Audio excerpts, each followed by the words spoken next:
सुनिए मैडम। हो गया? जी हाँ, ये रहा आपका सामान। कितना? 115 रुपए।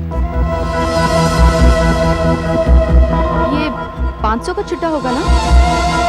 मैडम 500 का छुट्टा तो नहीं होगा हमारे पास। 115 ना?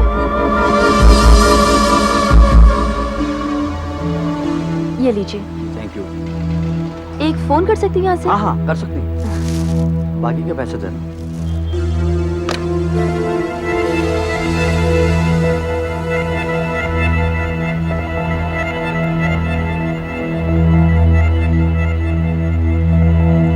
हेलो, हाँ रेनू, किन्नरी बोल रही हूँ। क्या कर रही है? अच्छा सुन, फ्री है क्या? देख के काम करते हैं, टाउन में एक बहुत अच्छी फिल्म लगी है, चलना देखने? ओके चल एक काम करते हैं, फिर मैं तेरे को 20 मिनट्स में जॉगर्स पार्क के पास मिलती हूँ, ठीक है? वहां से आगे चलेंगे। Okay bye.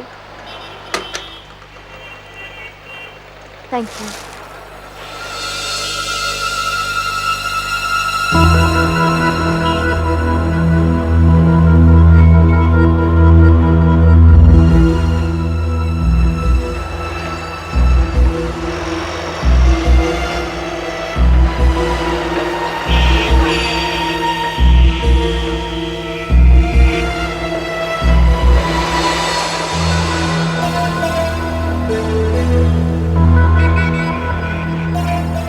क्या चाहिए भाई साहब आपको? जी बस वो ऐसे ही, कुछ नहीं।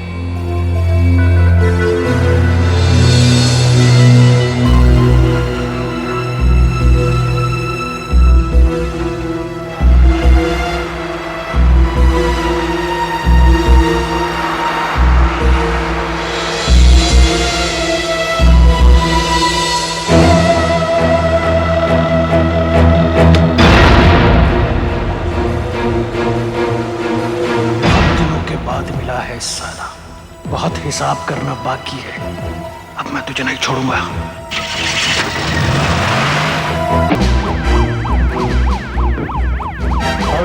सर बॉडी कहाँ है? सर इस तरफ।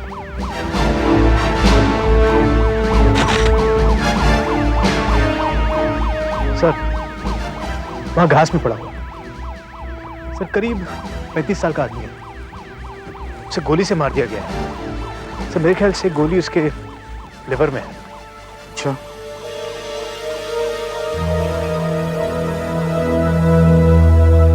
सर इसके जेब से हमें कुछ चीजें मिली हैं। ये वॉलेट मिला है सर। काफी पैसे। और सर ये किसी होटल के कमरे की चाबी है। Dattatreya lodge room number 12। Sir ये कागज। Kinnari Sen 16 Mangal apartments, Karli west. किसी लड़की का पता लगा है। वैसे ये ड्राइविंग लाइसेंस मिला है। प्रमोद कुमार।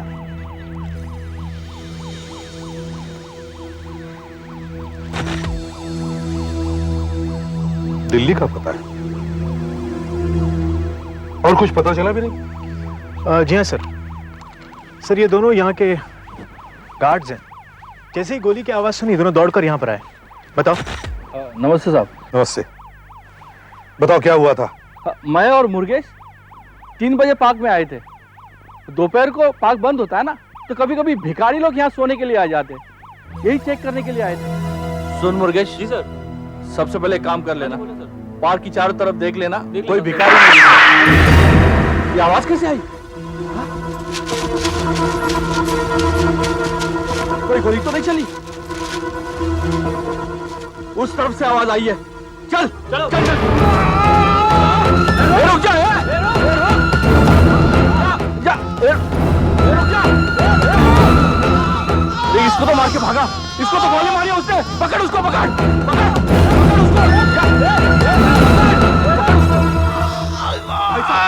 भाई साहब, भाई साहब क्या हुआ? हाँ भाई साहब क्या हुआ? भाई साहब 180। भाई साहब, भाई साहब वलसाड 180। 180। वलसाड 180। ऐसा ही कुछ कहा था ना उसने? हाँ साहब यही कह रहा था, लेकिन कुछ समझ में नहीं आ रहा था। बहुत आहिस्ते आहिस्ते बोल रहा था। मर रहा था ना वो, लेकिन बार बार यही कह रहा था, वलसाड़ 180, वलसाड़ 180। कुछ बराबर सुनाई नहीं दे रहा था। सर कहीं ऐसा तो नहीं हुआ होगा कि सर क्योंकि मरते वक्त आदमी का दिमाग ठीक तरह से काम नहीं करता, इसलिए शायद वो कुछ उल्टा सीधा बक रहा होगा। वलसाड़ 180, वलसाड़ 180। सर क्योंकि वलसाड़ तो यहाँ से 230 किलोमीटर दूर है सर। बात तो ठीक है वीरेन, लेकिन एक बात बता, वो जो आदमी यहां से भागा था वो कैसा दिखता था?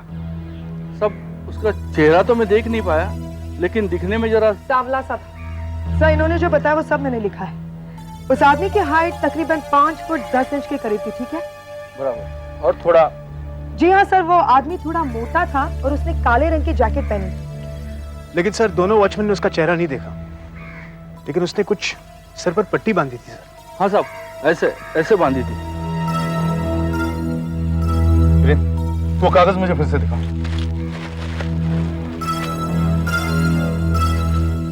Kinnari Sen, 16 Mangal apartments, Karli waste.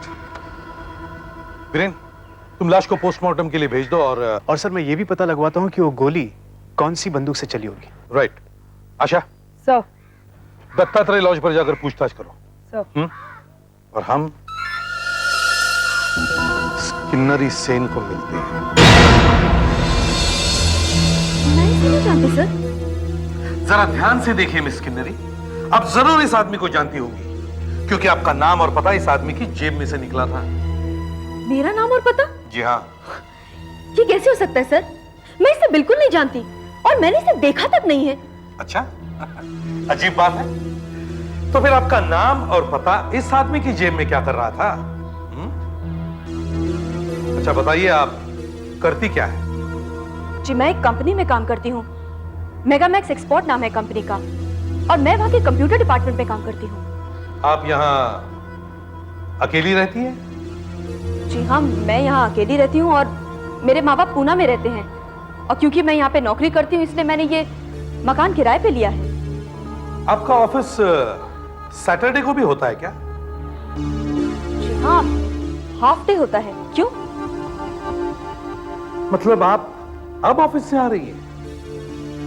हाँ, मतलब एक्चुअली क्या हुआ कि आज हाफ डे था, इसलिए मैं और मेरी फ्रेंड रेनू आज फिल्म देखने चले गए थे और बस मैं भी उसी को घर ड्रॉप करके आ रही हूँ। ये आपकी फ्रेंड क्या नाम बताया? रेणु? जी। कहाँ रहती है? ये सांता क्रूज में रहती है, 18th फ्लोर। ये तो जॉगर्स पार्क के पास, जहां से हमें लाश मिली थी। देखिए मिस किन्नरी, आप हमसे कुछ छुपा तो नहीं रही हैं। जरा सोचकर फिर से बताइए, क्या आप इस आदमी को जानती हैं या नहीं? मैं यहीं पे खड़ा था, अचानक वहां से आवाज ही सुनाई। एसआई आशा, सीआईडी। क्या हुआ यहाँ पर? Well, SI Harish Kumar. Madam, हमें यहाँ से फोन आया था कि यहाँ चोरी हो गई है। ये यहाँ के मैनेजर हैं। मैंने ही पुलिस को फोन किया था। मैडम, ये सुशील शाह का कमरा है। वो अपने कमरे में नहीं था। मुझे यहाँ से कुछ आवाजें सुनाई दी। जब मैं यहाँ पहुंचा तो कमरे की ऐसी हालत, तो फिर मैंने सोचा कि पुलिस को बुला लेना चाहिए। हाँ? सुशील शाह का कमरा।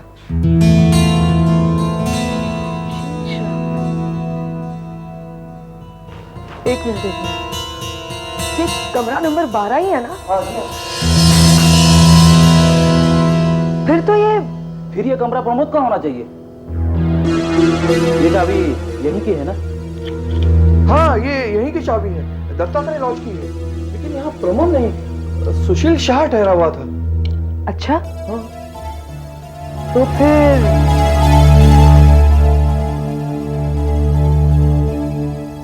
इस फोटो को पहचानिए। हाँ, ये सुशील शाह की तस्वीर है। मगर इसको क्या हो गया? अजीब बात है, ड्राइविंग लाइसेंस पे तो प्रमोद का नाम लिखा है और होटल में सुशील के नाम से ठहरा हुआ है। मैडम, ये देखिए, हमें यहाँ से बहुत सारे ड्राइविंग लाइसेंस मिले हैं। विक्रम, संतोष, मनीष, एक ही आदमी के इतने अलग अलग नाम से लाइसेंस। मैनेजर साहब, आप जो कुछ भी इस आदमी के बारे में जानते हैं हमें बताइए, ये कब आया था यहाँ रहने? ये आदमी क्या नाम है उसका? हाँ, जो भी कुछ नाम है, सुशील शाह। यह आदमी हमारे होटल में 1 महीने से ठहरा हुआ था। पिछले महीने के 15 तारीख को यहाँ आया था। ज्यादातर वो बाहर ही रहता था। आज सुबह जब वो यहाँ नहीं था, एक आदमी उसके बारे में पूछ रहा था। उसके हाथ में उसकी तस्वीर थी और वो ये जानना चाहता था कि वो हमारे होटल में ठहरा हुआ है या नहीं। मैंने हाँ कह दिया। फिर क्या हुआ? फिर मैं अपने काम में लग गया और कुछ आधे घंटे बाद मुझे इस कमरे से आवाज सुनाई दी। मैं यहाँ आया तो देखा तो कमरा खुला हुआ था और एक आदमी मुझे धक्का देके भाग गया। वही आदमी जो सुबह आया था। और फिर ये कमरा, ये हालत आप देख ही रहे हैं कमरे की। वो आदमी जो आज यहाँ आया था, दिखने में कैसा था? 30-35 के आसपास का होगा शायद। काफी खतरनाक था। कुछ काला सावला था, काली जैकेट पहनी हुई थी और हाँ, उसके सर पर पट्टी बंधी हुई थी। पट्टी बंधी हुई थी? यानी ये वही आदमी होगा जिसे पार्क के चौकीदार ने देखा था। जी, मैं डॉक्टर पलंदे। किन्नरी जी को दहशत से शॉक लगा है। उनके यहाँ पर चोट लगी है, पर लकीली बहुत ज्यादा गहरी चोट नहीं लगी है। अच्छा, कहाँ है वो? वहां अपने कमरे में। आइए चलिए।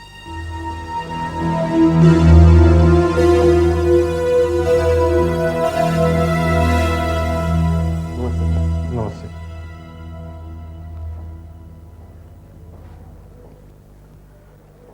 देखिए, मुझे मालूम है ये वक्त नहीं है आपसे कुछ पूछने का, फिर भी क्या आप बता सकती हैं यहाँ क्या हुआ? आप लोगों के जाने के बाद अचानक किसी ने दरवाजे पे नॉक किया। मैं समझी कि स्त्री वाला आया है, लेकिन वो निकला कोई और। उसने मुझे इतनी जोरों की धक्का मारा कि मेरे सर पे चोट लग गई और मैं बेहोश हो गई।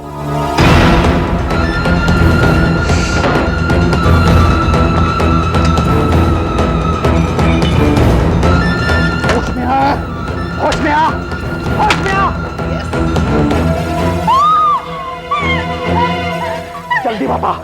जल्दी बता वरना खोपड़ी उड़ा दूंगा तेरी। नहीं, मुझे गोली मत मारना। देखो, मुझे गोली मत मारना। तुम मुझे पहले ही बहुत मार चुके हो। नहीं, देखो तुम्हें क्या चाहिए मुझे बता। तुम्हें क्या चाहिए? तुम अच्छी तरह जानती हो मुझे क्या चाहिए। जल्दी बता, जल्दी कर। देखो तुम क्या कह रहे हो, मुझे बिल्कुल समझ में नहीं आ रहा। तुम देख, मैं तुझे मारना नहीं चाहता, ये तू मुझे मजबूर मत कर मुझे। तेरे बॉयफ्रेंड ने मुझे मजबूर किया था उसने, और ये दिया मुझे। इसके बदले में मैंने उसको बहुत बड़ा तोहफा दिया। बता जल्दी कर, जल्दी बता। एक मिनट, मेरी बात सुनो। देखो मेरा कोई बॉयफ्रेंड नहीं है। देखो, मुझे लगता है कि तुम्हें कोई गलतफहमी हुई है। मेरी बात सुनो। तुम इतनी भोली मत बन। मुझे वो रुपए चाहिए जो पंकज ने तुम्हें दिए हैं। 25 लाख रुपए। 25 लाख रुपए? ये पंकज कौन है? पंकज अविनाश सुशील बहुत सारे नाम है उसके, लेकिन मुझे इतना पता है कि वो रुपए उसने तेरे पास दिए। जल्दी बता, जल्दी बता, वरना तेरी खोपड़ी के चिताया उड़ा दूंगा मैं। जी मैं उल्ला।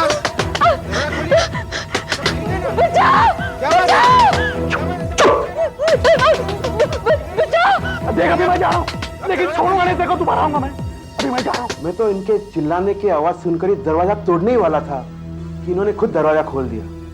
ये इतनी डरी हुई थी, क्या बताऊं आपको। और हमारे कमरे में अंदर आने से पहले वो भाग निकला। देखिए, आप हमें साफ साफ बताएंगे ये आदमी कौन था? ये किन पैसों के बारे में बात कर रहा था? किस बॉयफ्रेंड के बारे में बात कर रहा था? कहीं ये तो नहीं?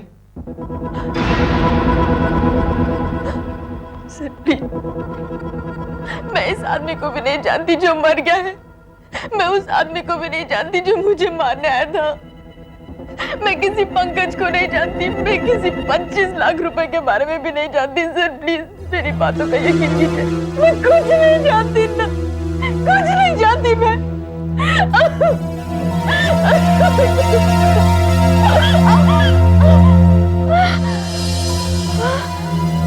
प्लीज डोंट वरी, 24 घंटे एक कांस्टेबल आपकी हिफाजत के लिए आ रहेगा। आप फिक्र मत करिए। मुझे इनके लिए कुछ दवाइयां मंगवानी है, क्या आप में से कोई? हाँ हाँ, मैं लेकर आता हूँ, आप लिख के तो दीजिए। थैंक यू लास जी। वो कुछ पैसे पड़े वहाँ पे, वो ले लीजिए। नहीं नहीं, कोई बात नहीं, मैं लेकर आता हूँ। नहीं प्लीज, वो पैसे ले लीजिए ना।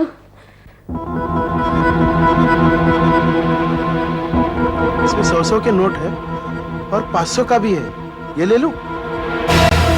पहले हमें पार्क में एक आदमी की लाश मिलती है जिसके बहुत सारे नाम हैं, लेकिन असली नाम है पंकज। उसका साथी उसे मार डालता है, मगर मरने से पहले वो सिर्फ एक बात कहता है, वलसाड 180। और फिर पंकज का साथी पहले पंकज के कमरे की तलाशी लेता है, फिर पंकज को वो पार्क में मार डालता है। सर फिर वो किन्नरी के घर में जाकर उस पर अटैक करता है और फिर उसके घर की भी तलाशी लेता है। शायद वो सोचता है कि पंकज और किन्नरी एक दूसरे को जानते हैं और वो 25 लाख रुपए किन्नरी के पास है। लेकिन सर किन्नरी तो कह रही थी कि वो उसे जानती तक नहीं है। और सर ये भी समझ में नहीं आ रहा कि ये वलसाड 180 क्या है। हो सकता है मरने वाला वलसाड जाने की सोच रहा था। ओ हाँ, आइए। मैं पार्वती, मैं आपसे किन्नरी के फ्लैट पे मिली थी। मैं उसके साथ वाले फ्लैट में रहती हूँ। जी हाँ, मैं जानता हूँ, कहिए। क्या मैं वो फोटो देख सकती हूँ जो आपने किन्नरी को दिखाई थी? Yes, why not. चलिए दिखा दो।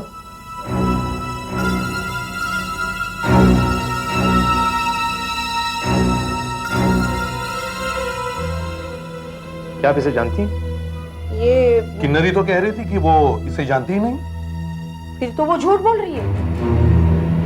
वो इस आदमी को जरूर जानती है। मैंने तो उसे कई बार हमारे बिल्डिंग के आसपास देखा है। आपने देखा है? जी, 2 दिन पहले की बात है। मैं जब बाहर जा रही थी तो ये आदमी हमारे बिल्डिंग के यहाँ खड़ा था। मिस्टर, आप कौन है? आपको मैं यहाँ 2-3 दिन से देख रही हूँ। आप रोज यहाँ के चक्कर काट रहे हैं। आपका इस बिल्डिंग में कुछ काम है? आप मुझे गलत समझ रही हैं मैडम, मैं एक फ्रेंड से मिलने आया था। आपका फ्रेंड इस बिल्डिंग में रहता है? हाँ, रहता नहीं, रहती है। किन्नरी, फर्स्ट फ्लोर पर, फ्लैट नंबर 16। हम फ्रेंड्स हैं। वो क्या है कि आज पिक्चर जाने का प्रोग्राम है, बस इसलिए मैं इंतजार कर रहा हूँ। वो ऊपर तैयार हो रही है। तो फिर आप ऊपर जाके क्यों नहीं इंतजार करते? हाँ, वैसे मैं जाने वाला था, पर क्या है कि उसने कहा कि वो नीचे आ रही है, तो मैंने सोचा ठीक है, मैं यहीं वेट कर लेता हूँ। मेरे ख्याल से उन दोनों का कुछ चक्कर चल रहा था। आपने किन्नरी से कभी इसके बारे में पूछा नहीं? नहीं, मैंने सोचा ये उसका पर्सनल मामला है, मैं क्यों पूछूं? मगर मैंने उस आदमी को हमारे बिल्डिंग के आसपास अक्सर देखा था। बस वो मुझे देखकर हल्का सा मुस्कुरा देता था। सर, मिसेस पार्वती कह रही हैं कि पंकज और किन्नरी के बीच कुछ चक्कर था, मगर किन्नरी ये बात मानने से इनकार करती है। क्यों? हो सकता है कि किन्नरी वाकई उसे ना जानती हो। पंकज सिर्फ किन्नरी को देखने के लिए उस बिल्डिंग की चक्कर लगा रहा होगा और उसने मिसेस पार्वती को झूठ बोल दिया कि वो किन्नरी को जानता है। तो फिर सच्चाई क्या हो सकती है? रिकॉर्ड्स में देखो, पंकज के बारे में कुछ है क्या? Hello, ACP Pradyuman. Hello sir, sir मैं स्पेशल ब्रांच से बोल रहा हूँ। वो जो 500 रुपए के नोट के बारे में हम लोग इंक्वायरी कर रहे थे, हाँ, उसमें से एक नोट मिला है। अच्छा। हाँ सर, अभी कुछ देर पहले केमिस्ट की दुकान पर एक आदमी दवाइयाँ खरीदने आया था। हाँ हाँ। सर हमने उस आदमी को गिरफ्तार कर लिया है। अच्छा, मगर वो बता रहा है कि आप उस नोट के बारे में जानते हैं। ठीक है, हम वहाँ पहुँचते हैं।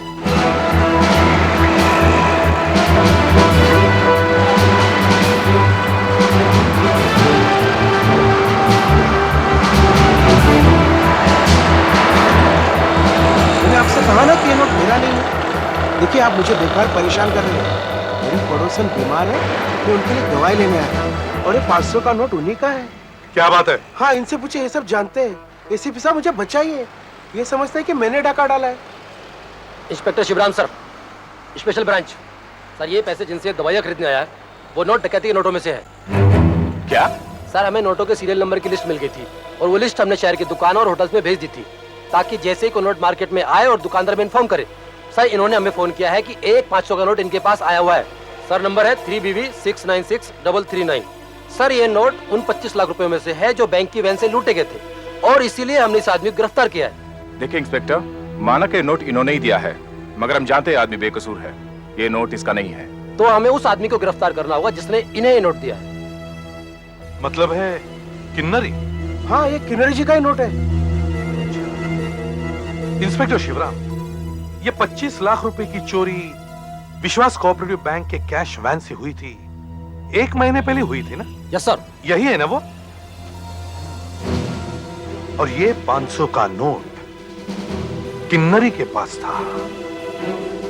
मतलब इस चोरी में किन्नरी का भी हाथ है।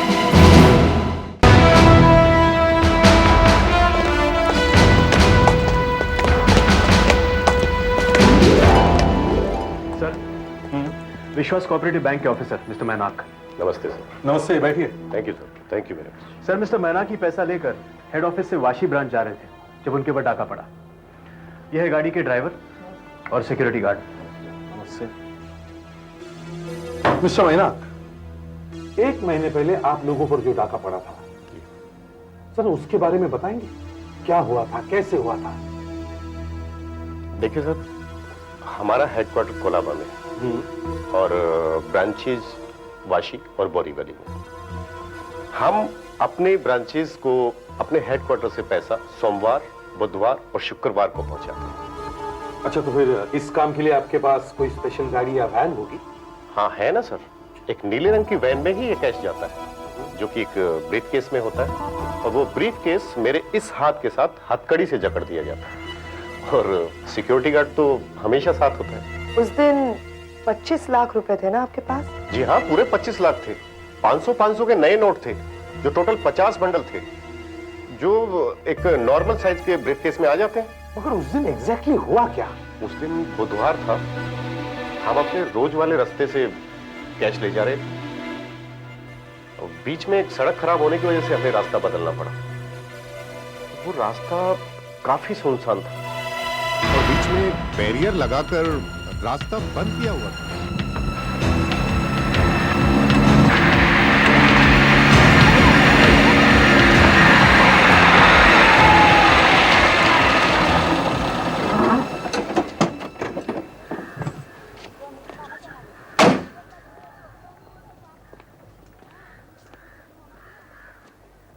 इस रोड से जाना मना है, कार्य प्रगति पर है। ये रोड बंद क्यों है?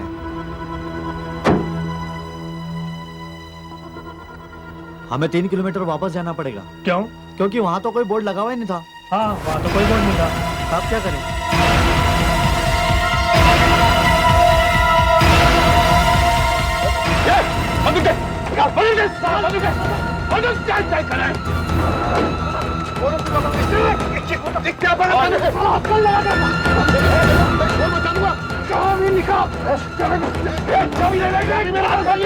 चाबी निकल सके हाथ करके रख दूंगा।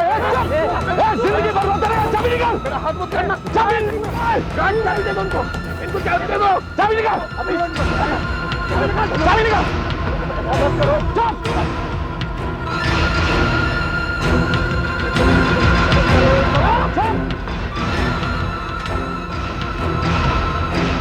ले जाओ, ले जाओ दोनों, ले जाओ। चला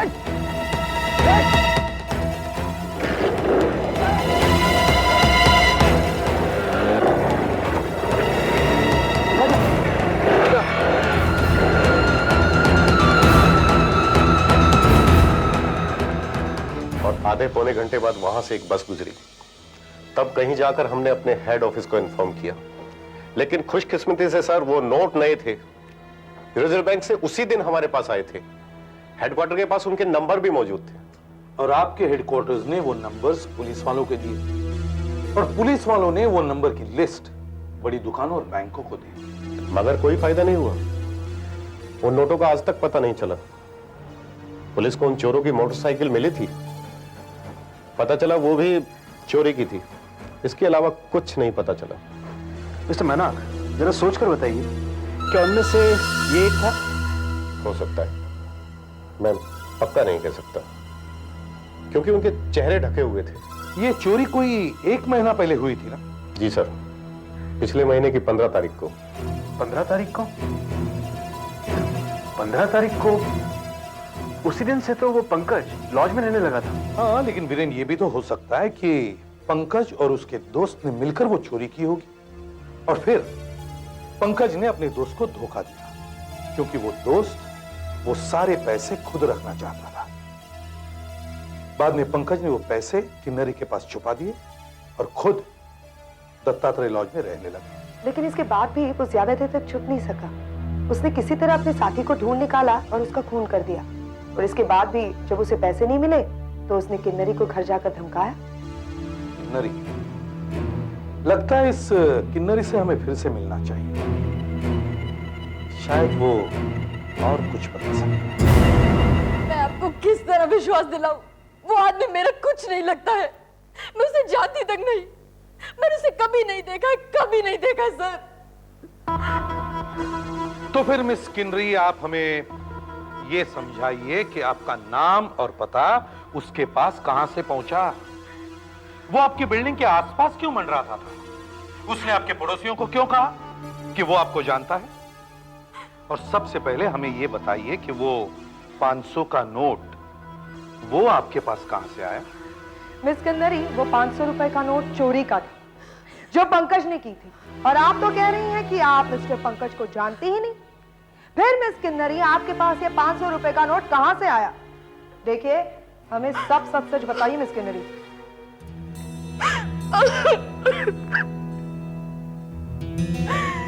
ये 500 रुपए का नोट ही सारे फसाद की जड़ है। लेकिन ये नोट मुझे किसी ने दिया नहीं है। नहीं दिया तो आया कहां से आपके पास?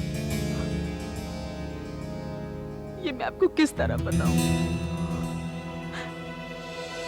एक दिन जब मैं रास्ते में जा रही थी, रास्ते पे बहुत चहल पहल थी। चलते चलते मेरे जूते में कुछ चुभा। मैंने देखा एक कील था। मैं ठीक करने के लिए झुकी।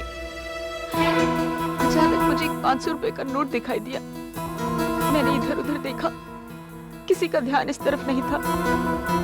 बस मैंने वो नोट उठा लिया और वहां से चल पड़ी।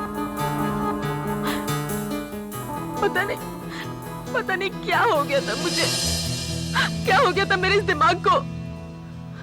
मैंने वो नोट क्यों उठाया ये मुझे खुद को पता नहीं। चलिए, कुछ देर के लिए हम आपकी कहानी मान लेते हैं। ये बताइए, ये कब की बात है? कुछ 10-12 दिन पहले की बात है। 10-12 दिनों से वो नोट आपने खर्चा ही नहीं? एक आध बार मैंने खर्च करने की सोची भी थी, लेकिन फिर ध्यान आया कि क्यों ना ये पैसे बचाकर अपने माँ बाप के लिए कोई गिफ्ट ले जाऊं।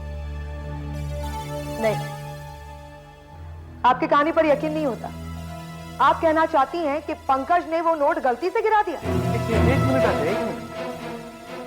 उसे पंकज ने ही गिराया था, गलती से नहीं, जानबूझकर।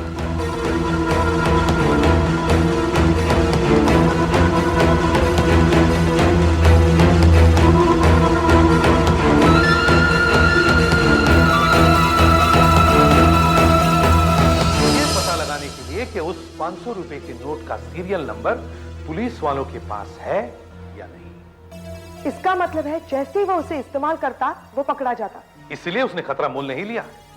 उसने 25 लाख में से सिर्फ एक 500 रुपए का नोट जानबूझकर सड़क पर गिरा दिया और वो इंतजार करने लगा कि कोई इसे उठा ले।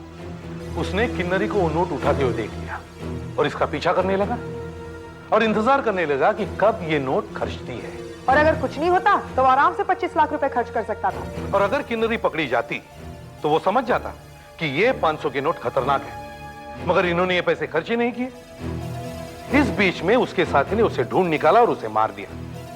अब उसके साथी को किन्नरी का पता या तो पंकज के जेब में से मिला या फिर उसने पंकज को इनके घर के आसपास घूमते हुए देख लिया होगा। तभी उसने सोचा कि ये उसकी गर्लफ्रेंड है और पैसा शायद किन्नरी के घर में ही रखा हुआ है। तो वो यहां आया और उसने किन्नरी पर अटैक किया, लेकिन यहां उसे कुछ नहीं मिला। इसका मतलब यह है सर कि वो यहाँ पे दोबारा भी आ सकता है। सर प्लीज आप मेरी पुलिस प्रोटेक्शन डबल कर दीजिए सर। भगवान जाने अगर वो इस पर आएगा तो मेरे साथ क्या सलूक करेगा। नहीं, हमें लगता है कि आपकी प्रोटेक्शन हटा देनी चाहिए। क्या? जी हाँ कांस्टेबल, आज से यहाँ की ड्यूटी बंद। गनगोना। आप ये क्या कह रहे सर? देखिए, आप अपने काम पर जाइए, नॉर्मल रूटीन। ओके?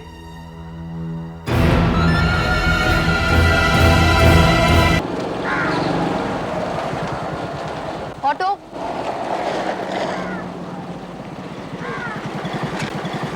चले।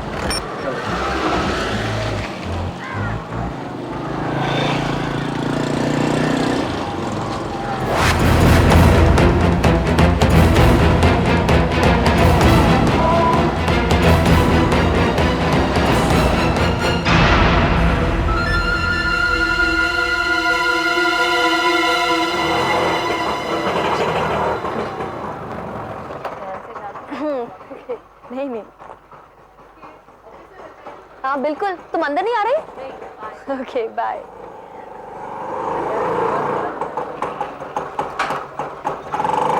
Bye, see you. या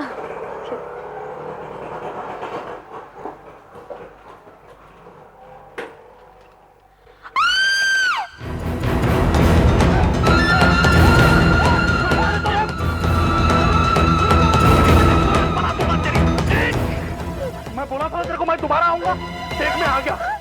कब तक बचाएगी पुलिस तेरे को, कब तक बचाएगी? निकाल वो माल जो तेरा यार तेरे पास छोड़ गया, निकाल। तुमसे पहले भी कह चुकी हूँ, मेरे पास कोई सामान नहीं है, कोई सामान नहीं है मेरे पास। मैं तो उस आदमी को भी नहीं जानती जिसके बारे में बोल झूठ मत बोल, अभी सच बोल वरना। वो क्या बोले? मुझे तो कुछ भी नहीं मालूम। आप बताएं। हाँ? कौन है? देखो आगे मत बोलो, आगे मत बोलो, इसको मार दूंगा मैं। तो उसे मार दूंगा इसको, आगे मत छोड़ दे उसे। आगे मत बोलो।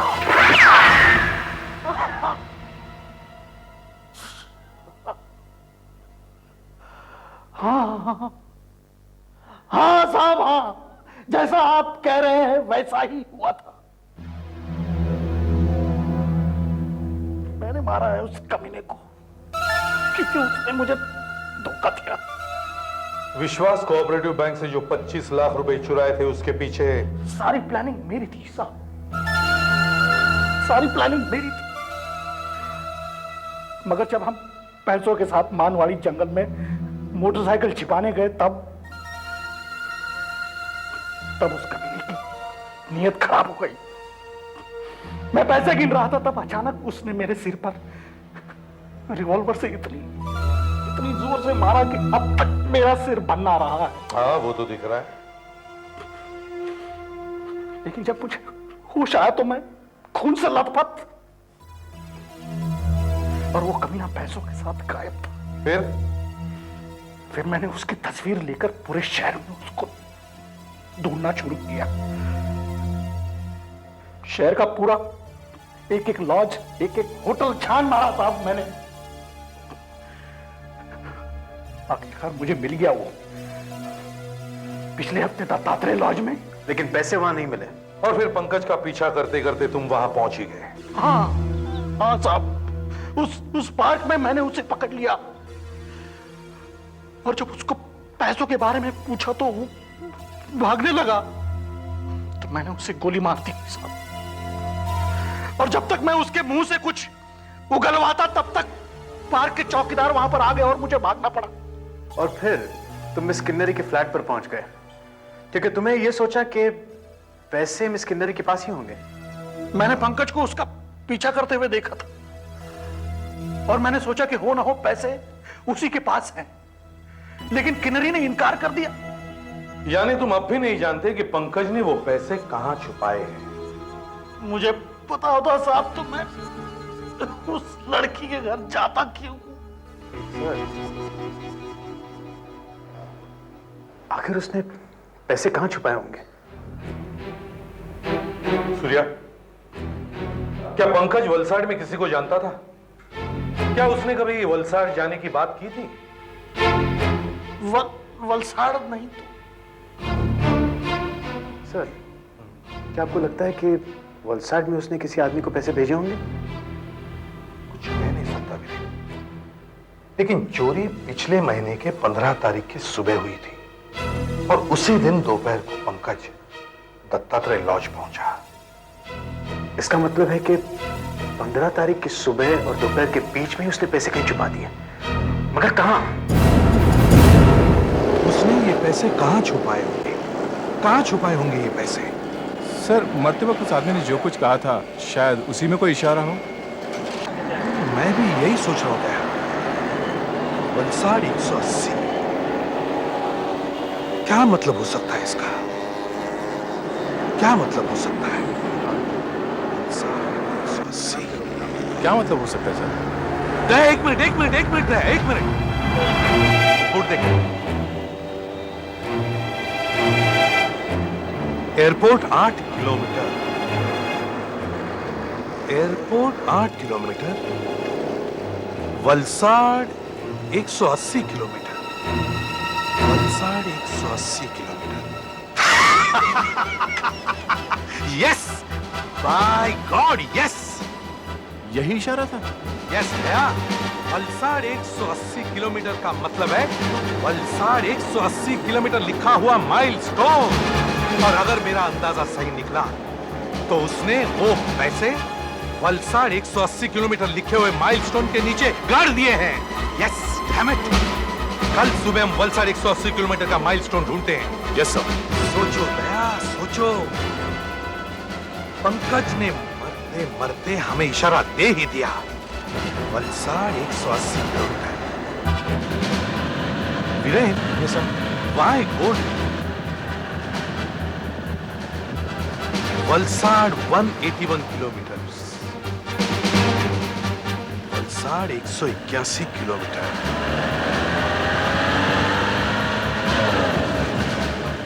कल रात एयरपोर्ट का माइलस्टोन देखकर ही मुझे अंदाजा हुआ कि पंकज इन्हीं की तरफ इशारा कर रहा था। वलसाड 180 किलोमीटर।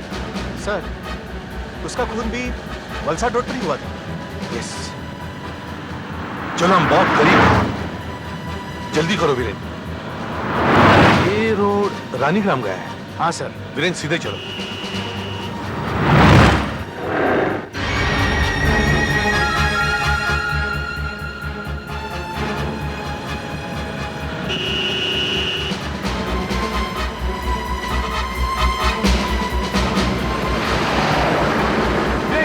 वीरेन रुको रुको रुको, चलो।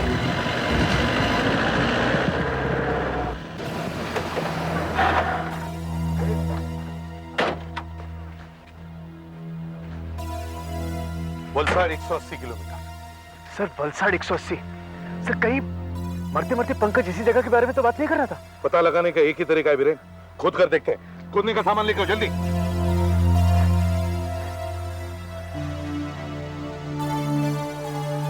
वीरेन, वो ज्यादा गहरा खोद नहीं पाया होगा क्योंकि ये हाईवे काफी बिजी है।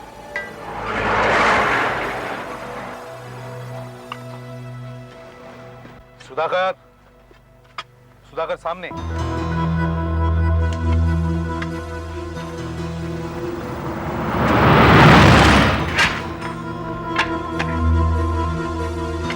सर, लगता है आप सही कह रहे हैं। कुछ ही देर में वलसाड 180 का राज खुल जाएगा।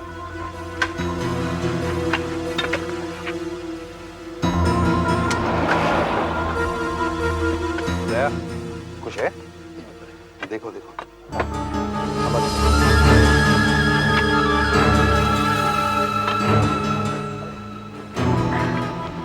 सही है, देखिए।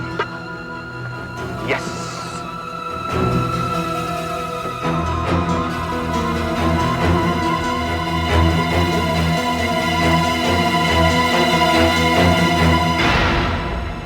देखा? ये रहा चोरी का पैसा, 500 के बंडल।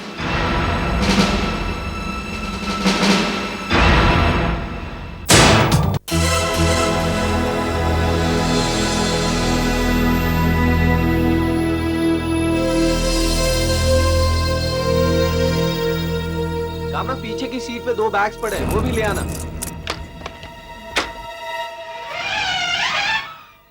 और हाँ, गाड़ी के दरवाजे ठीक से बंद कर लेना। या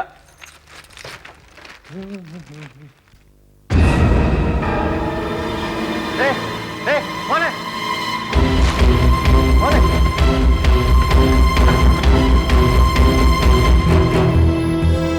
भैया भैया भैया भैया खून। कौन है? कौन है? कौन है? भैया ये क्या हो गया भैया? ये खून। अरे कौन है? कौन है? रुक जा। कौन है? कामना ये कैसा हो गया? खून। भैया वहां पड़े हैं। भैया भैया भैया भैया भैया क्या हो गया भैया? भैया भैया होश में आओ भैया। भैया ये किसने किया? भैया इतना खून, मुझे चक्कर आ गया। होश में आओ, होश में आओ। इतना खून बह चुका है, इनको हिलाना ठीक नहीं है। तुम जल्दी से एम्बुलेंस को बुलाओ, जल्दी जाओ। लेकिन हमारा फोन तो 2 दिन से बंद पड़ा है। पड़ोसी आके यहाँ से करो प्लीज, जाओ जाओ जल्दी एम्बुलेंस को बुलाओ। तब तक मैं इन्हें होश में लाने की कोशिश करता हूँ।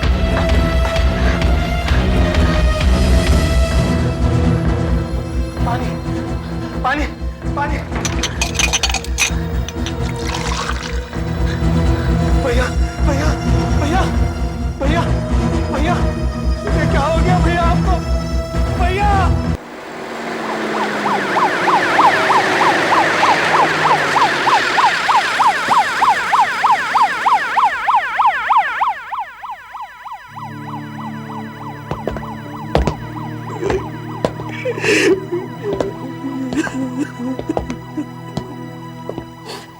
मैं इसी भी प्रद्युमन। मैं शैलेश, ये मेरी बीवी कामना। अजीत मेरे बड़े भाई थे। लाश आप ही को मिली थी ना? जी। कितने बजे? मैं और कामना डिनर के लिए बाहर गए थे। करीब 10:15 बजे हम लोग घर पहुंचे। पहले घर के अंदर मैं आया तो मैंने भाई साहब के कमरे में एक अजीब सी परछाई देखी। वहां? मैं ऊपर दौड़ा, कमरे के अंदर गया तो भाई साहब जमीन पर पड़े हुए थे। किसी के कूदने की आवाज आई तो मैं उसके पीछे दौड़ा, लेकिन वो भाग गया। हमारा फोन 2 दिनों से खराब है, इसलिए कामना ने पड़ोसियों के यहाँ से डॉक्टर शाह को बुलाया। सब ठीक है?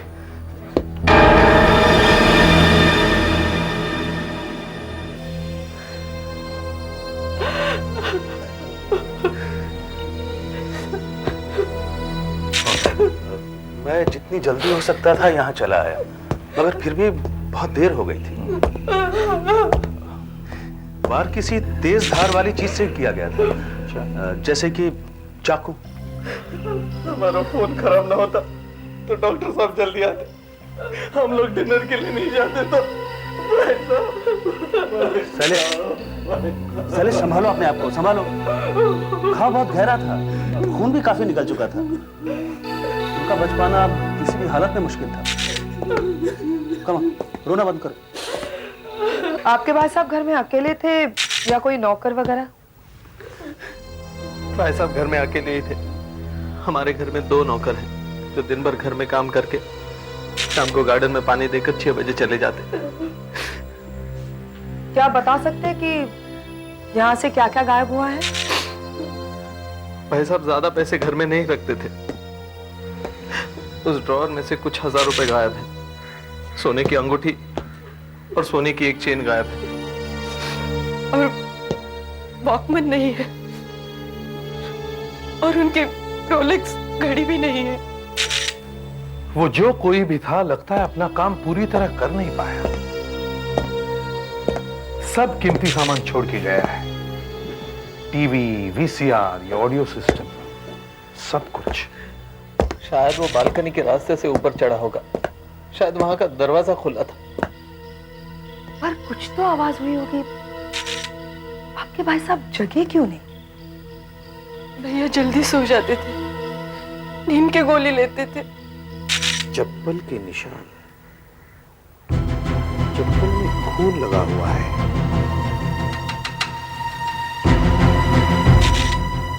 पैर छोटे लगते हैं। मतलब चोर जो कोई भी था, 5.5 फुट से ज्यादा ऊंचा नहीं होगा। दया, कुछ उंगलियों के निशान? सब जगह है सर, ड्रॉस, टेबल। लगता है उसने ग्लव्स नहीं पहने थे। हाँ, उसे लगा होगा घर में कोई नहीं है, घर में आ गया और अपना काम करने लगा, और अचानक भाई साहब को यहाँ देखकर घबरा गया और उसने चाकू मार दिया। और भाई साहब, और तब तक तो सर ये लोग आ गए थे, तो शायद वो यहाँ से कूदकर भाग गया हो। चलो नीचे जाकर देखते हैं।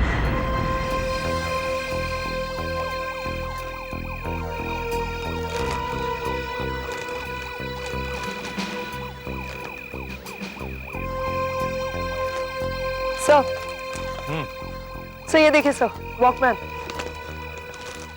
सर शायद ऊपर से कूदते वक्त चोर के हाथ से ये गिर गया होगा।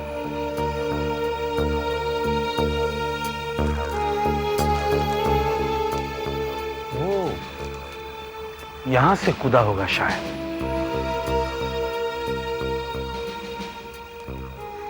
जमीन भी दबी हुई दिखती है।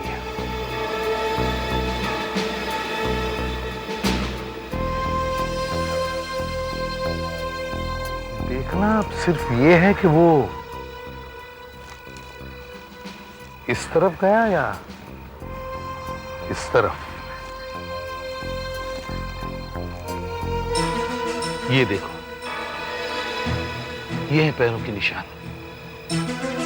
वो इस तरफ जा रहा है। उसने अपना बायां पैर पूरा पूरा जमीन पर रखा है, तो दाहिने पैर की सिर्फ उंगलियां। हो सकता है इतने ऊपर से कूदने से उसके पैर में या तो मोच आ गई है या फिर हड्डी टूट गई है। निशान इस तरफ जा रहे हैं। ये रहा, ये देखो, दाहिना पैर सिर्फ उंगलियां। ये उसका बायां पैर पूरा है। ये बायां पैर, ये दाहिना पैर। ये रहा, ये दाहिना।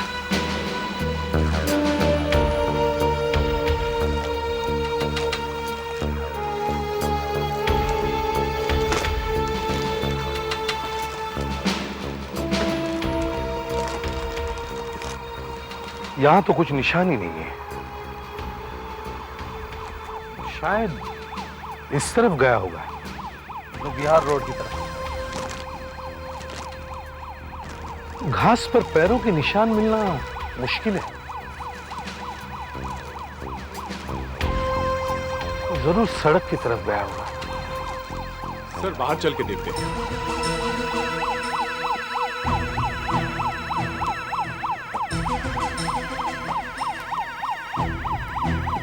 मुश्किल है, यहाँ पैरों के निशान मिलना मुश्किल है। सर अगर हम पुलिस के कुत्ते मंगवाएं तो? कोई फायदा नहीं होगा। उसने जाने के लिए जरूर गाड़ी का इस्तेमाल किया होगा। अच्छा, काम करो। Yes sir. लाश को ऑटोप्सी के लिए भिजवा दो। मुझे जल्द से जल्द रिपोर्ट चाहिए। घाव के बारे में, मारने के लिए किस चीज का इस्तेमाल किया, और चप्पल के निशान के प्लास्टर कास्ट बनवाओ। Yes sir. ठीक है मिस्टर शैलेश, आपकी पत्नी और आपके दोनों नौकरों को हमारे ऑफिस आना पड़ेगा फिंगरप्रिंटिंग के लिए। ठीक है, लेकिन हमारे उंगलियों के निशान किस लिए? हमें कमरे में कई निशान मिले हैं। हमें ये पता लगाना है कि कौन कौन से निशान आप सब लोगों के हैं, क्योंकि जो निशान आप लोगों से नहीं मैच करते वो उस खूनी के होंगे। आपने बताया था कि शैलेश और उसकी पत्नी को अजीत की लाश करीब 10:15 बजे मिली, राइट? हाँ। इसकी मौत भी लगभग 9:30 और 10:15 के बीच ही हुई है।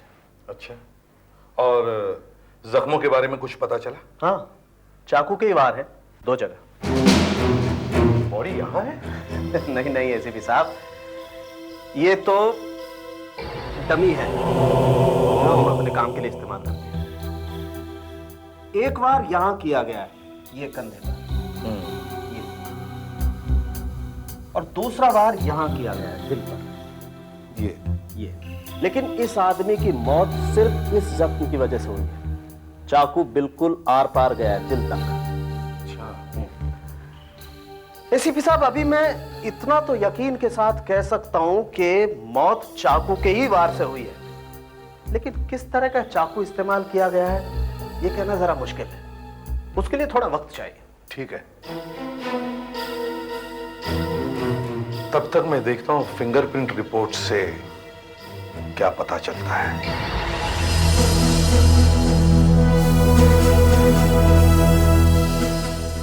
सर, ये 37 के 37 फिंगरप्रिंट्स बिल्कुल एक जैसे हैं और ये शैलेश, उनकी पत्नी कामना और उनके नौकर के फिंगरप्रिंट से नहीं मिलते।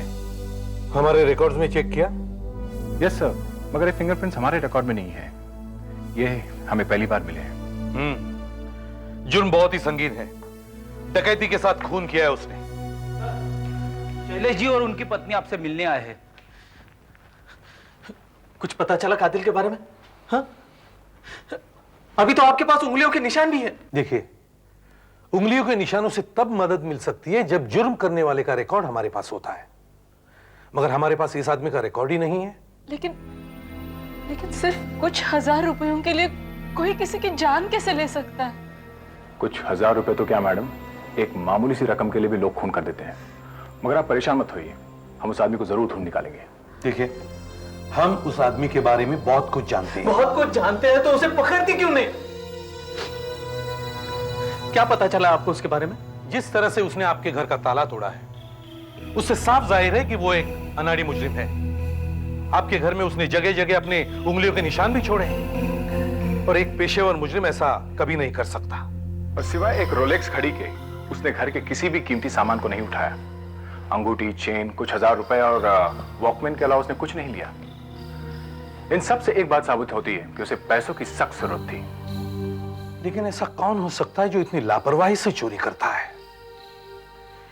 या तो उसकी दिमागी हालत सही नहीं है, या फिर हो सकता है वो एक ड्रग एडिक्ट है, नशेड़ी। नशेड़ी? जी हाँ, ये लोग थोड़ी सी रकम के लिए भी चोरी कर सकते हैं, खून भी कर सकते हैं। उस आदमी को लगा होगा कि घर पर कोई नहीं है। वो बालकनी से चढ़कर अंदर आता है और अंदर किसी को देखकर घबरा जाता है और इसी घबराहट में खून कर देता है, और जो कुछ भी उसके आसपास मिलता है उसे लेकर भाग जाता है, क्योंकि अचानक आप लोग वहां आ गए थे। उसकी चप्पल के साइज से लगता है कि उसके पैर छोटे हैं, मतलब उसका कद ज्यादा ऊंचा नहीं है। वो एक पैर से लंगड़ा रहा है, या फिर उस पैर में उसे चोट लगी हुई है। मेरे समझ में ये नहीं आता कि इन बातों से आप उसे कैसे पकड़ सकेंगे। देखिए, और भी कई बातें हैं, जैसे कि शायद उस आदमी के पास वहां से भागने के लिए कोई गाड़ी वगैरह नहीं थी। ये आप कैसे कह सकते हैं? क्या किसी ने उसे भागते हुए देखा है? अगर वो गर्द वगैरह लेता है तो उसके पास गाड़ी नहीं हो सकती शायद। इस आदमी ने इतने कम पैसों के लिए खून किया है, अगर इसके पास एक मामूली सी साइकिल भी होती तो उसे भी बेच खाएगा वो। फिर वो वहां से गया कैसे? पैदल वो ज्यादा दूर चल नहीं सकता, क्योंकि उसके पैर में चोट लगी हुई है।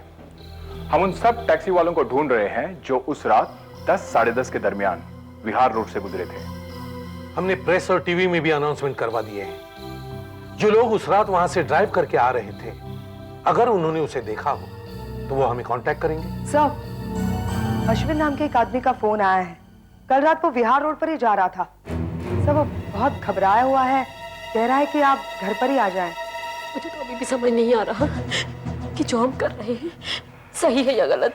बस एक बार सोच लिया तो सोच लिया। अरे मीना, सब लोग डरने लगे तो कैसे काम चलेगा? वो आदमी बहुत ही खतरनाक और पागल था। मुझे लगता है हमें सब कुछ इन लोगों को बता देना चाहिए। अश्विन जी, अगर हर आदमी आप जैसा सोचने लगे तो हमारा काम बहुत आसान हो जाएगा। मीना जी, आप बिल्कुल फिक्र मत कीजिए, कुछ नहीं होगा आपको। बताइए, कल रात क्या हुआ था? बताइए। आपने हमें फोन पर बताया था कि 10 सवा 10 के करीब आप विहार रोड पर जा रहे थे। मीना जी, आप बिल्कुल घबराइए मत। बताइए क्या हुआ था? कल रात हम एक प्ले देखने गए थे।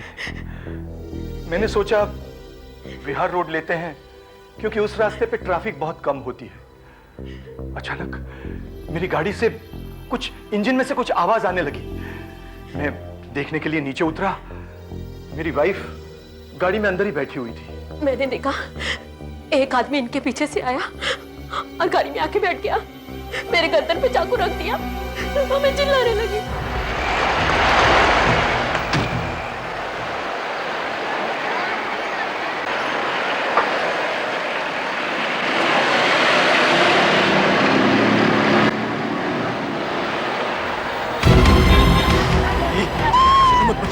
क्या बात है भाई? चुपचाप गाड़ी बैठ। प्लीज मैं आपके हाथ जोड़ता हूँ, आप इनको कुछ मत कीजिए। मेरे जितने रुपए पैसे चाहिए सब ले जाइए आप मुझे। चुपचाप गाड़ी चला और फटाफट किसी दवाई की दुकान में लेके चल। अब जो कोई भी है आपको डॉक्टर की सख्त जरूरत है। भूला ना तेरे को, जल्दी से किसी दवाई की दुकान में लेके चल। देखो सामने दवाई की दुकान से जल्दी से मेरे लिए पट्टियां और दर्द की दवाई लेके आ। देखो कोई चालाकी मत दिखाना। तुम्हारी पत्नी मेरे पास है, याद रखना। मैं खूनी हूँ, मैंने आज ये खून किया। ये खून की भी वही सजा होती है जो दो की, समझे? जल्दी जाओ। देखो मेरी बीवी को कुछ मत करना प्लीज, मैं अपनी दवाइयाँ लेके आता हूँ।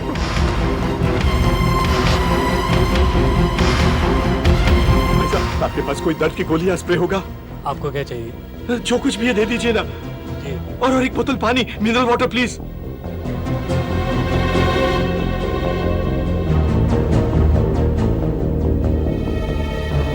लीजिए 80 रुपये। बाकी पैसे रख लो।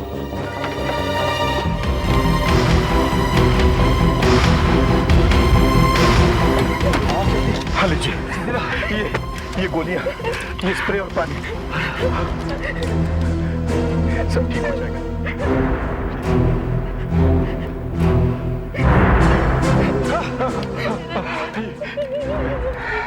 आपको स्प्रे लगा दूं?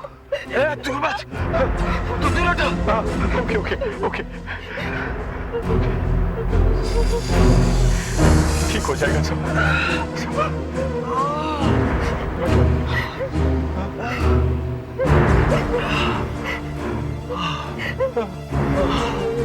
प्लीज, अब मेरा ये दर्द तो कम हो रहा है, अब दूसरे दर्द का इलाज करना है मुझे। जल्दी से गाड़ी शुरू करो, गाड़ी शुरू करो। मुझे सुशील वाड़ी लेकर चलो। दवाइयाँ लेने के बाद उसका दर्द कुछ कम हो गया, मगर मुझे वो आदमी कुछ अजीब सा लगा, जैसे कि उसके दिमाग में कुछ गड़बड़ है। मुझे उससे बहुत डर लग रहा था, वो हमें मार भी सकता था। आपने उसे सुशीलवाड़ी छोड़ा, है ना? हाँ, एक अंधेरी और सुनसान गली के सामने उसने मेरी गाड़ी रुकवाई और मेरे जो कुछ भी पैसे थे ले गया। मेरी पत्नी की अंगूठी, उसकी सोने की चेन भी ले गया। पता नहीं क्यों मेरा क्रेडिट कार्ड छोड़ गया, और जाते जाते वो मुझे धमकी भी दे गया कि अगर मैंने ये जो बात किसी को बताई तो मुझे जान से मार डालेगा। उसने ये भी कहा कि उसने एक खून किया हुआ पहले। वो ठीक कह रहा था, क्योंकि उसके हाथ में जो चाकू था उसमें खून के निशान लगे हुए थे। पहले तो हमने इसके बारे में चुप रहना ही ठीक समझा, मगर आपकी टीवी की अनाउंसमेंट देख के मुझे लगा कि मुझे आपको सब कुछ बता देना चाहिए। आपने बिल्कुल सही किया अश्विन जी, मगर वो दिखने में कैसा था? मतलब उसका रंग, उसका कद होगा करीब 5.5 फुट, और रंग गेहुए रंग का था वो। शायद 2-3 दिन से नहाया भी नहीं होगा, और दाढ़ी भी नहीं बनाई थी उसने। पतला सा, एकदम पतला सा था वो। और उसके पैर के बारे में तो आप जानते ही हैं सर। वो बहुत कांप रहा था और रुक रुक कर बात कर रहा था। नीले रंग की जीन्स पहनी थी उसने, और टी शर्ट भी फटा हुआ था। उसके शर्ट पे भी खून लगा हुआ था सर। सर, इससे एक बात साफ है कि वो एक ड्रग एडिक्ट ही होगा। सुशीलवाड़ी तो बहुत बड़ा अड्डा है कर्ज का। I know. अश्विन जी, क्या कहा था उसने? कि एक दर्द का इलाज हो चुका है और दूसरे का बाकी है। यही कहा था। वो सुशीलवाड़ी ड्रग्स खरीदने ही गया होगा, और उसके पास चोरी के पैसे तो थे ही। अगर वो नशेड़ी है तो ये पैसे ज्यादा दिन चलने वाले नहीं हैं। उसे अंगूठी और चेन बेचनी ही पड़ेगी। देखो, शहर में ऐसे जितने भी लोग हैं जो चोरी का माल बेचते हैं या खरीदते हैं, उन सबको इन्फॉर्म करो कि अगर कोई आदमी एक पैर से लंगड़ा चोरी का माल बेचने आए तो हमें फौरन इन्फॉर्म कर देना। ये एक मर्डर का मामला है, और अगर कुछ छुपाने की कोशिश की तो मैं खुद आकर उसे गोली मारूंगा। Is that clear? हमें बहुत जल्द इस नशेड़ी को ढूंढना होगा। हो सकता है ये फिर से खून करेगा। आशा, ये है वो रोलेक्स घड़ी और ये जेवरात जो उस नशेड़ी ने इनको आके बेचे थे। क्या तुमने उस आदमी को पहले कभी देखा था? उसका नाम पता कुछ जानते हो? साहब, उसका नाम पता मुझे कुछ भी नहीं मालूम है, लेकिन महीने में 1-2 बार वो इधर जरूर आता है और यही सब छोटा मोटा सामान, कैलकुलेटर, घड़ी, अंगूठी, यही सब बेच के जाता है साहब वो। और साहब, शक्ल से वो एकदम चर्सी दिखता है। यही आता है, मतलब इसी इलाके का आदमी होगा। अच्छा, एक बात बताओ, कल वो जब यहाँ आया था तो उसकी टांग कैसी थी? कुछ चोट वोट लगी थी? हाँ, उसकी टांग पे प्लास्टर बना हुआ था और मैंने उससे पूछा तो उसने बताया कि उसकी टांग की हड्डी टूट गई है। प्लास्टर? यानी खून की रात और कल के बीच किसी डॉक्टर के पास गया और उसने अपनी टांग का इलाज करवाया। और अगर वो इसी इलाके का है तो उसने यहीं किसी डॉक्टर से प्लास्टर लगवाया होगा। हमें इस इलाके के सारे अस्पताल और दवाखानों को चेक करना होगा।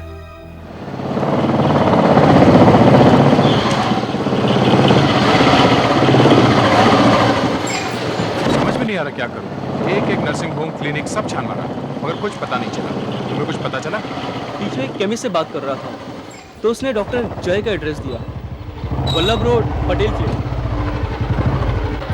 तुमने वहां चेक किया? Patel clinic, Vallabh road. Vallabh road पे तो मैं गया था, फिर ये मेरे से कैसे छूट गया?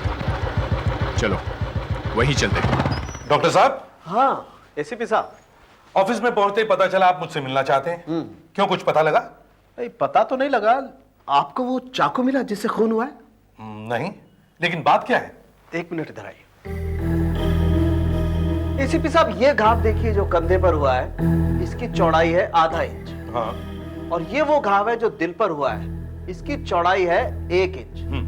अब आप ये यहां देखिए, ये ½ इंच चौड़ा घाव और यहां ये दिल पर 1 इंच चौड़ा घाव। इन दोनों घावों की चौड़ाई में इतना अंतर क्यों?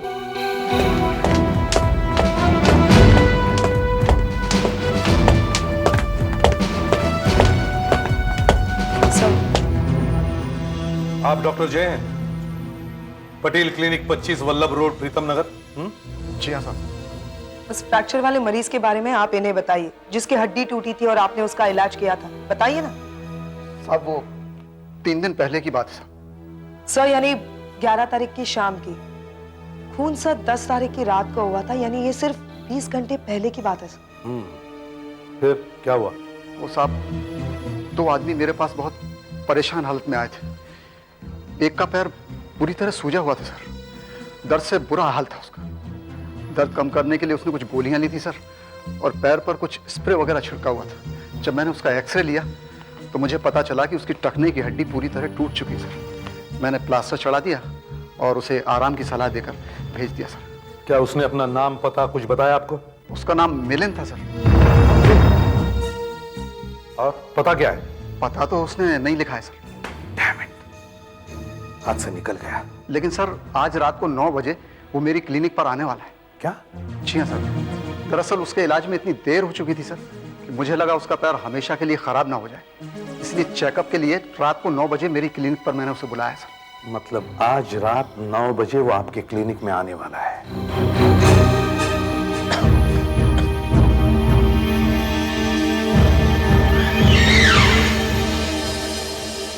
चार नंबर कौन है भाई? आ जाओ अंदर।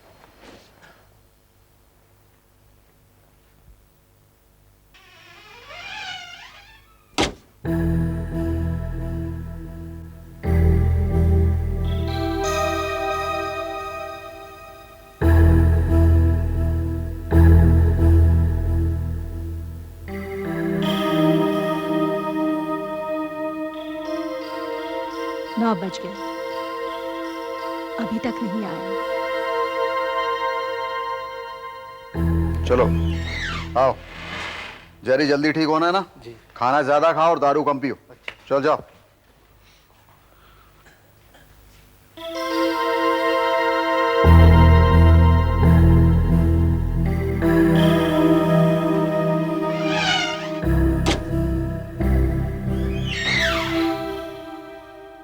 नंबर 5।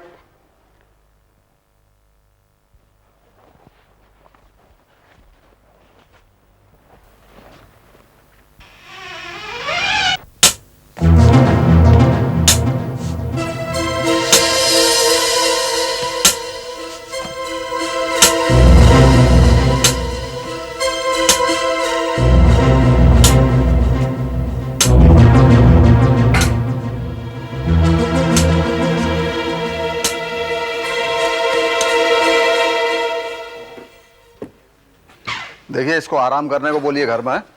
इसकी शक्ल दोबारा देखना नहीं चाहता हूँ, ठीक है?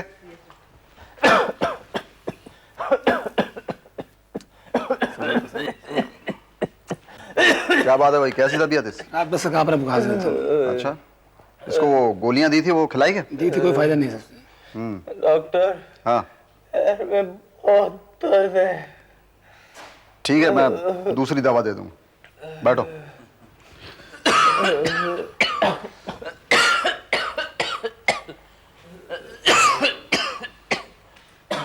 बहुत खांसी चल रही है? जी हाँ। नंबर आएगा, बुला लूंगा मैं, ठीक है?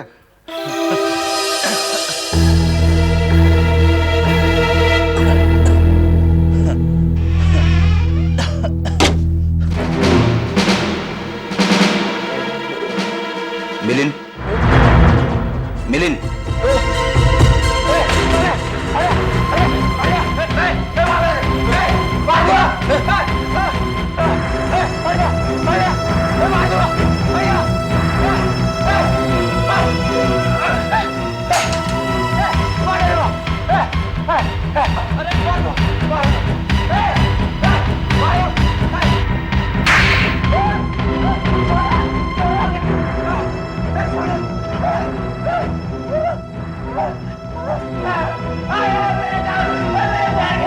सर, अश्विन और उनकी पत्नी ने भी इसे पहचान लिया है।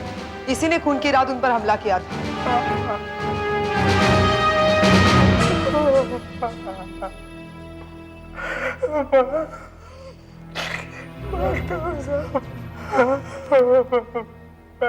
मानता हूँ साहब,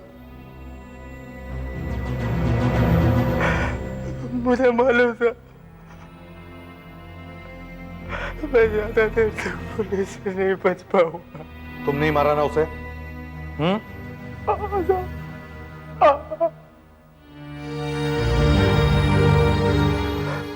मैंने इस आदमी को कूट किया साहब।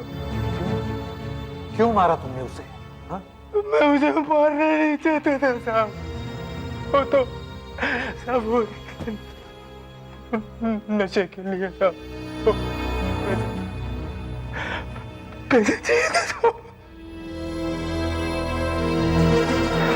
मैं उसे मारना नहीं चाहता था। तुम उसे मारना नहीं चाहते थे? नहीं। तो फिर 2 बार चाकू क्यों मारा उसे? क्यों मारा? 2 बार नहीं साहब, मैंने उसे सिर्फ 1 बार मारा था। तुमने उसे इसलिए मारा क्योंकि उसने तुम्हें देख लिया था और उसको मारने के सिवा तुम्हारे पास कोई दूसरा रास्ता नहीं था। नहीं साहब। हाँ।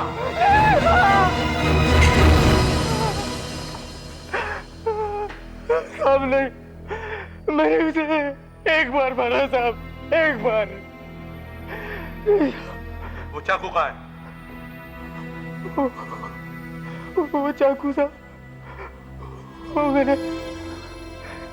मैंने एक अखबार में लपेटकर एक जगह जमीन में गाड़ दिया है साहब। अच्छा, इसे साथ में लेकर जाओ, देखो इसने चाकू कहाँ गाड़ा है। वो चाकू डॉक्टर सालुंके के पास भिजवा देना।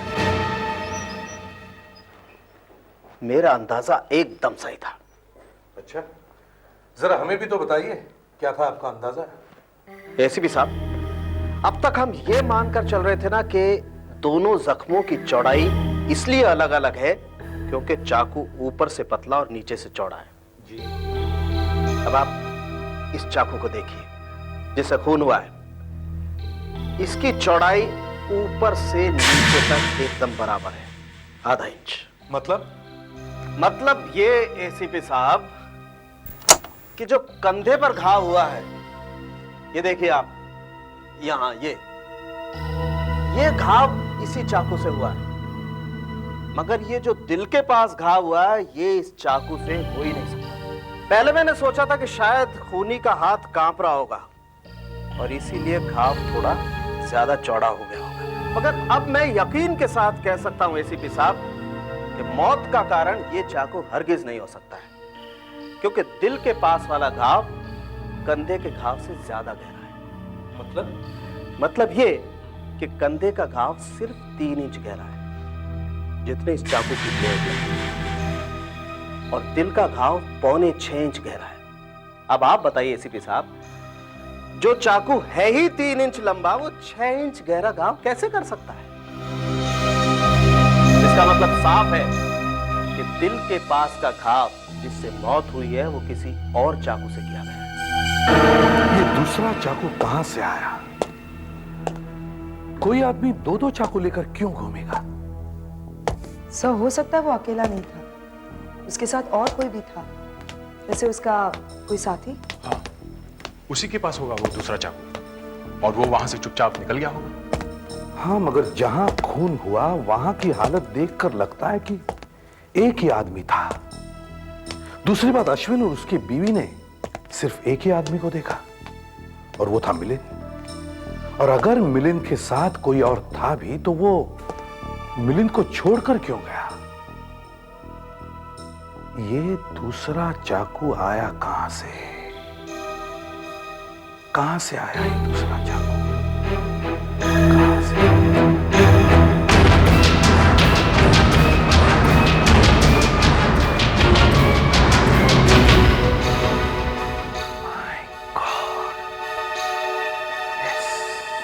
यहां से आया। यस,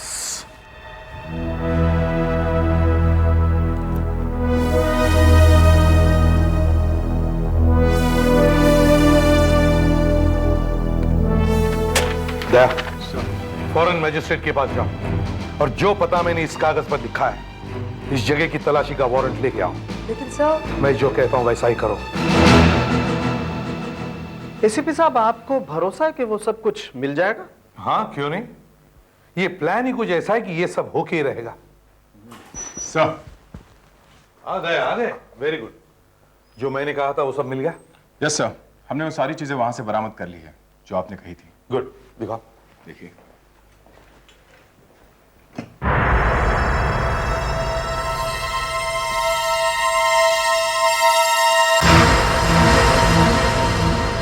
हाँ, इनमें से ये 3 चाकू ऐसे लगते हैं जिनसे खून किया गया होगा।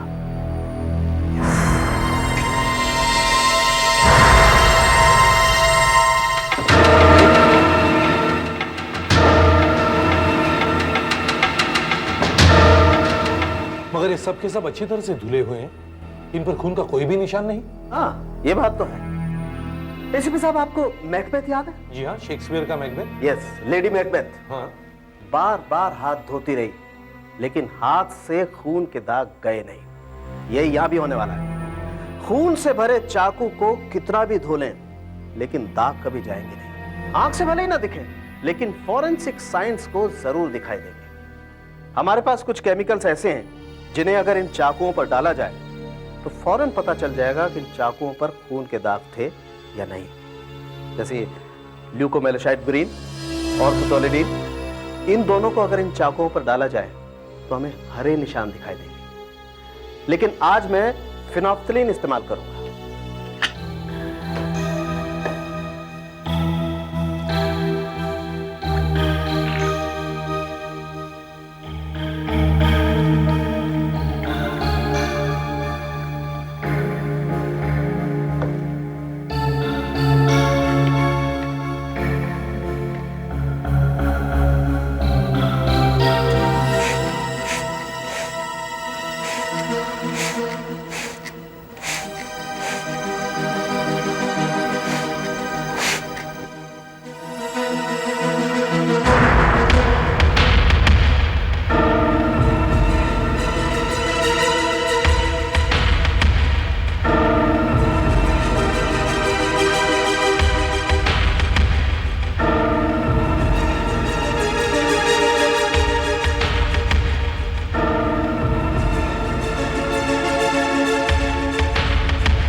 एसीपी साहब, ये है आपका मर्डर वेपन, इससे हुई है हत्या।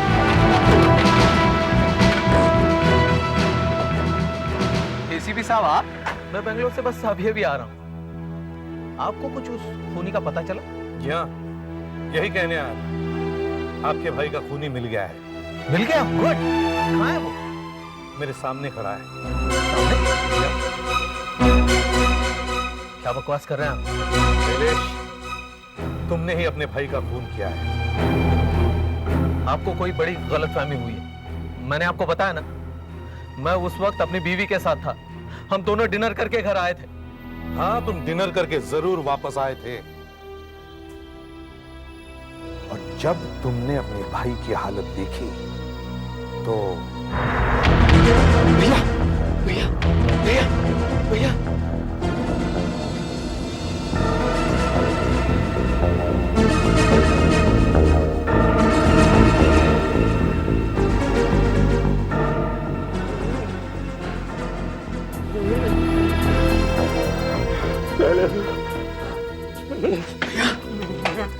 आप जिंदा है? उसने चाकू मारा। डॉक्टर को बुला। अभी बुलाता हूँ।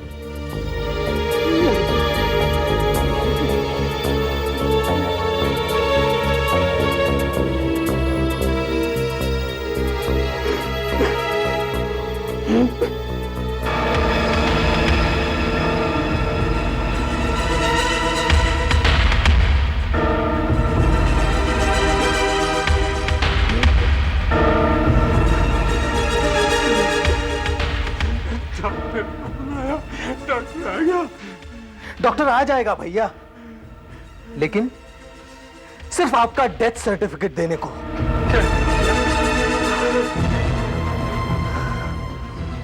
बहुत जलील किया भैया आपने मुझे, पैसे पैसे के लिए तरसाया। अब ये सब कुछ मेरा हो जाएगा और किसी को पता भी नहीं चलेगा कि खून मैंने किया है। उस नशेड़ी मिलिंद ने तुम्हारे भाई पर वार जरूर किया था, मगर जिस जख्म से तुम्हारे भाई की मौत हुई वो तुम्हारे किए गए वार से था। नहीं, मैं एक इज्जतदार बिजनेसमैन हूं, मैंने खून नहीं किया। आपको तो खूनी मिल गया, वो पागल नशेड़ी वही खूनी है, मैं खूनी नहीं हूं। हमें वो चाकू मिल गया है जिससे आपने अपने भाई का खून किया था। जी हाँ, आप बंगलोर से अभी आए, तभी कामना जी आपको बता नहीं पाई। हमने आपके घर की तलाशी ली थी, सर्च वारंट के साथ।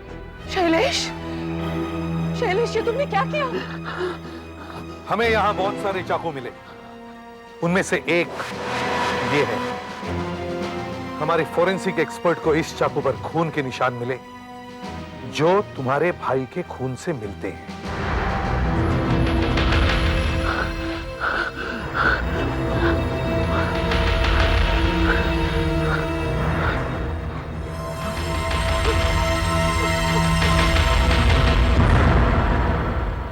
इस तरह के और भी एपिसोड देखने के लिए हमारे चैनल को सब्सक्राइब करें और बेल आइकन दबाना ना भूलें।